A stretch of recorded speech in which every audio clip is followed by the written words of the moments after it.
Welcome to EpiJournal. This is part 1 of the ODK series. This video will cover the sign up and the quick build function in the ODK site. So, let's go and get you up to date with this as ASAP. Go on Google, type in ODK. Right then, opendatakit.org. Click on that.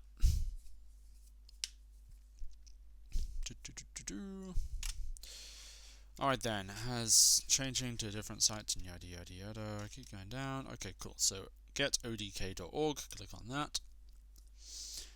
Now then, we've got lots and lots of stuff that you can go and look at your leisure if you so wish, but we want to get started because we want to start making a form ASAP. Now then, you can do your ODK collect, which is how you go and get all your information from your actual devices. You've got your ODK XLS forms, which is it's a more comprehensive way of actually creating your form, but today I'm just going to go over the ODK build. So this is the quick function. So let's go into this. Now I've already got a sign in. I'm called CAC for some reason. If you don't have an account, just click on that, plug in your details, just click sign in and it will put you in straight away. So don't worry about that. You don't need to go into emails or say that you're not a robot or anything like that. So okay, now we're in. This is what everything looks like. First of all, let's go and rename the form itself. So we're going to call this form. Form. Okay, cool. Right then. So what's first? Now at the bottom you'll note that we've got lots of stuff that we can add in. So let's go and I'm going to go through each and every single one of these with a little bit of detail just to kind of get you up and running. So properties. Now just to note, the data name and label completely different things. Hint is just you've seen hints before online in forms before. It's just a little bit of red at the bottom. So I know, stating in passwords that there has to be a particular length under the name password, if you see what I mean. So, but data name is once you upload all your data and it's in sort of a chart or Excel format, then that's going to be the column name. So let's go and have, in column names, you want to make sure that they are as descriptive as possible. You want to have no guessing as to what they actually mean. So let's say name of recipient. Okay, fantastic. You'll note that I'm putting these little dashes here, but this is because you can't have spaces in there. Look, it's going all red. It does not like that. So do not do it. Okay, so we can just put name. How fantastic. We've got little buttons here that says required and not required and whatever.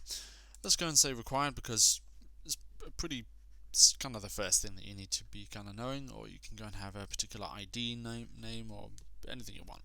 This can go and include what's it called? Numbers also within. So it's just a string if you're that way data inclined. So okay, that's fantastic. However, if we go into Numeric, you can't put letters in this. This would be, so it's best not to use this as an ID format. Let's put, I know, age.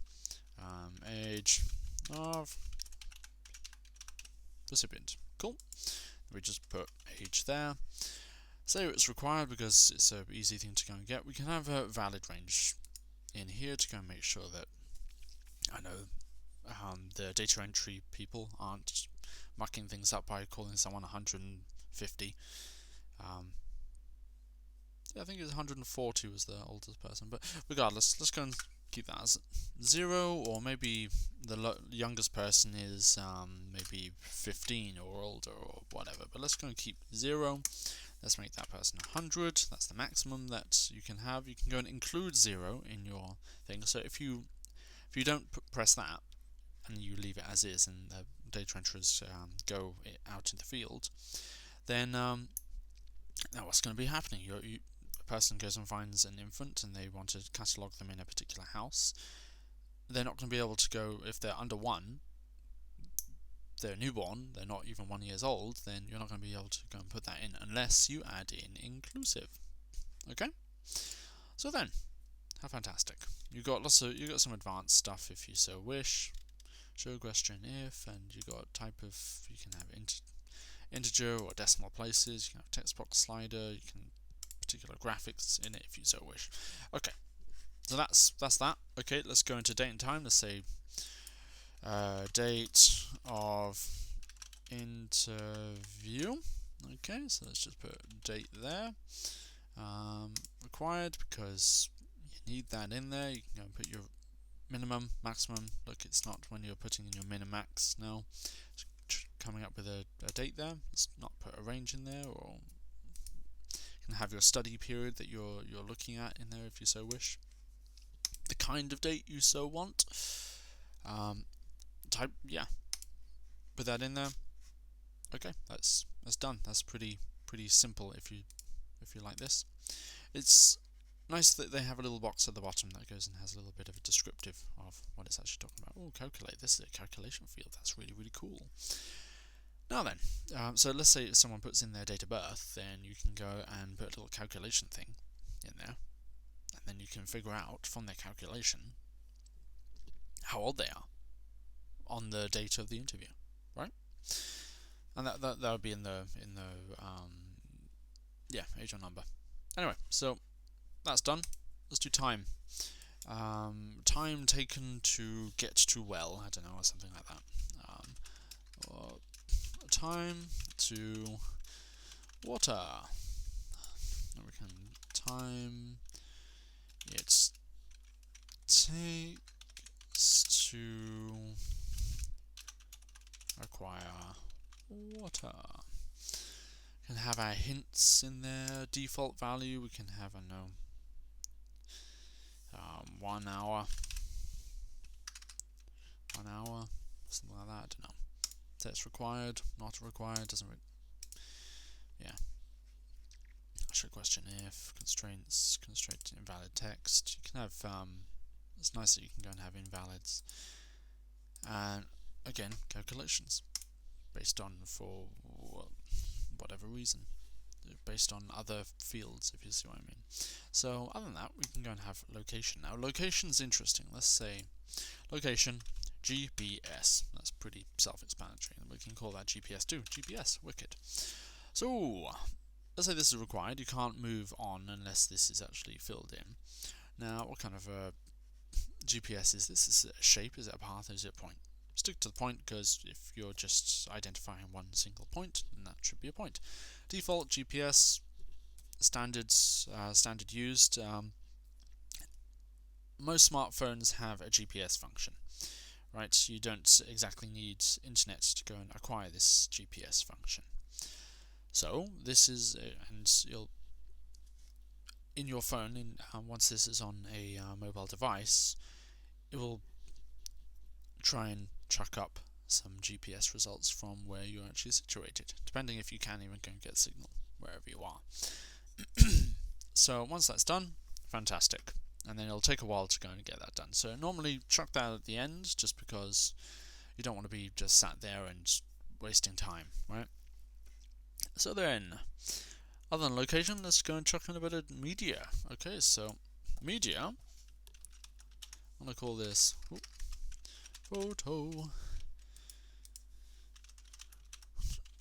photograph of the recipient.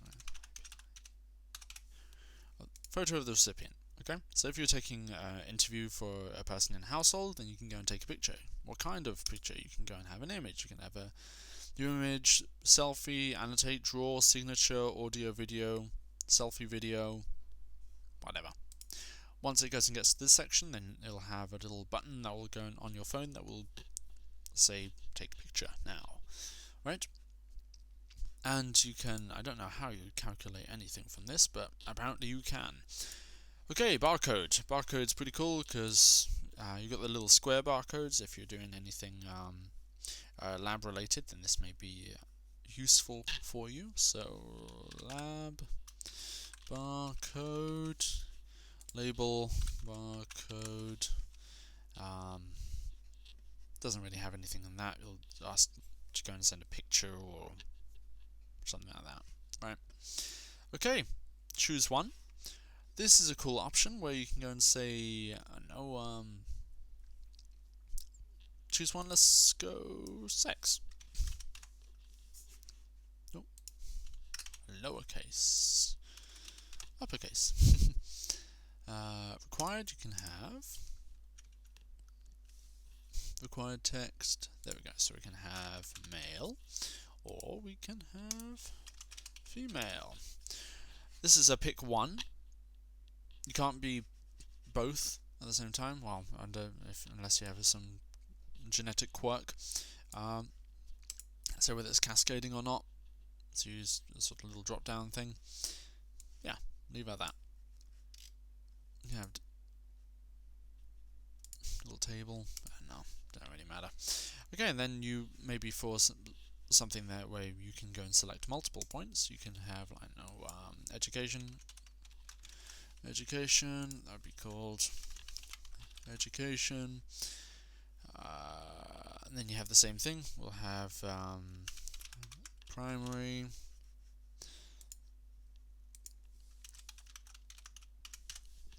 secondary, college, and above. Right. You have follow-up questions to these that are linked in some way, and they're pretty interesting to go and do, but I'm not going to go over those yet because it's easier to go and actually do it in the XLS format that I will go over in another video. Now then, so once you're done with this, you can go into File. So let's say we're fantastic, everything's all good. We want to save it. I'm going to save it as, I'm just going to save it as form. Save as form, so it's saved to your account, so you can actually go back and look at your other forms in there if you so wish. Now let's go and export to XML. Now this is HTML coding stuff. And it's a link to this, right? Now we want to download it all. Let's download. Now after this, you may be wondering how to go and chuck it onto your phone, right? How to go and give it to people. Can you email it? What can you do? Well, the answer is probably the easiest method is to download the app onto the said phone, so it should have the app already. Then you plug it into your computer. Under its files, then you will simply drag this across and just drop it into... Oh, no, that's not like that. Oh, it's just signed out. No, whatever. Drag and drop it into there, and then you open up your phone again, and you'll have it staring you in the face. Okay, and I'll show you in another video exactly how to do that. Wicked. So, on to the next video on showing how to chuck it onto your phone. See you next time.